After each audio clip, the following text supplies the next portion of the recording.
முன்னெல்லாம் நம்ம பிராண்டை ஒரு எமோஷனாக பார்த்தோம். நம்ம பழைய ஆடெல்லாம் பார்க்கும்போது நமக்கு அது ஒரு மாதிரி ஃபீல் குட் ஃபீலை கொடுத்துச்சு.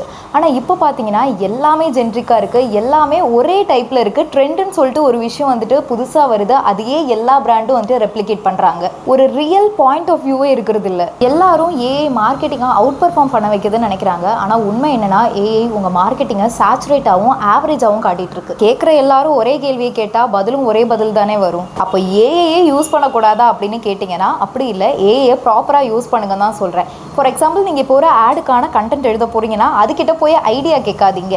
நீங்கள் உட்காந்து கிரவுண்ட் ஒர்க் பண்ணி ஒரு ஐடியாவை டெவலப் பண்ணுங்கள். அந்த ஐடியாவை அதுக்கிட்ட கொடுக்கறது கூட ஸ்பெசிஃபிக்கான ஹூக், பெயின் பாயிண்ட், எந்த எமோஷனில் வேணும், எந்த டோனில் வேணும், முக்கியமாக உங்கள் ஆடியன்ஸோட buying behaviour, native and cultural context, இது எல்லாமே கொடுத்து நீங்கள் ஒரு ஆடை க்ரியேட் பண்ணும்போது அது ஜென்ரிக்காக ஃபீல் ஆகாது, நேட்டிவாக ஃபீல் ஆகும். ஸோ அதனால் கனெக்ஷனும் பில்ட் ஆகும்.